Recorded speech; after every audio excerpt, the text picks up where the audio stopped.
નમસ્કાર ગુજરાત વિડીયોમાં તમારું સ્વાગત છે। તો ખેડૂત સમાચાર જોવા માટે આપણી ચેનલ 4K ગુજરાતીને સબસ્ક્રાઇબ, વિડીયોને લાઇક કરવાનું ના ભૂલજો। આપણે આજે લઈ આવ્યા છે 3 મોટા સમાચાર। સમાચારની વાત કરીએ તો ચૂંટણી દેવા માફી અંગે જાહેરાત। ખેડૂત માટે સૌથી મોટા સમાચાર સામે આવ્યા છે। ખેડૂતોના દેવા માફી લઈને મોટા સમાચાર સામે આવ્યા છે। ગુજરાતના કુલ 43 લાખ ખેડૂત એવા છે કે જેમાં માથે અત્યારે દેવું છે ને આ દેવું એમને એમ નથી થઈ ગયું। તો આવી કુદરતી આફતો વારંવાર આવે છે, અતિવૃષ્ટિ સર્જાઈ જાય છે અને ખેડૂતનો પાક નિષ્ફળ થઈ જાય છે અને વાવાઝોડામાં પણ આવી જાય છે। તેમજ ખેડૂતોને નકલી બિયારણ પણ શિકાર થઈ જતા હોય છે, જેના કારણે મિત્રો પાક નિષ્ફળ થઈ જાય છે। આ તમામ આફતોના કારણે ખેડૂતનો પાક નુકસાન થાય છે। ખેડૂતને પૂરતું મળતર મળતું નથી ને સરકાર પણ પૂરું મળતર આપતી નથી।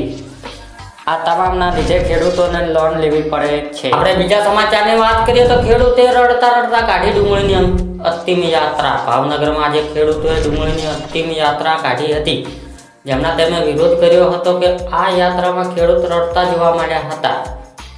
આ યાત્રાનું કારણ જણાવીએ તો સરકાર ડુંગળી નિકાસ પર પ્રતિબંધ મૂક્યો છે।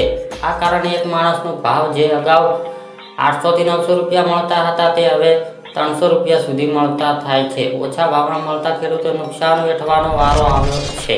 આપણે ત્રીજા સમાચારની વાત કરીએ તો સાધનની સહાય માટે આ ખેડૂત પ્લોટિંગ મુકાય છે।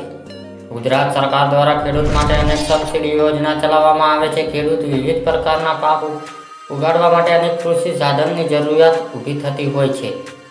આ ખેડૂત પ્લોટિંગ પર ખેડૂત કૃષિ સાધનની ખરીદી પર નાણાકીય સહાય આપવાની યોજના માટે ઓનલાઈન અરજીઓ માટે તારીખ 29 ડિસેમ્બર તારીખ 28 જાન્યુઆરી સુધી આ ખેડૂત પ્લોટિંગ ખુલ્લું મૂકવામાં આવ્યો છે। રાજ્યના જે પણ ખેડૂત કૃષિ સાધનની ખરીદી પર નાણાકીય સહાય મેળવવા માંગતા હોય તેઓ આ પ્લોટિંગ પર આજથી જ એટલે તારીખ 29 ડિસેમ્બર 2023 તારીખ 28 જાન્યુઆરી 2024 સુધી એક મહિના માટે ખુલ્લું મૂકવામાં આવ્યું છે।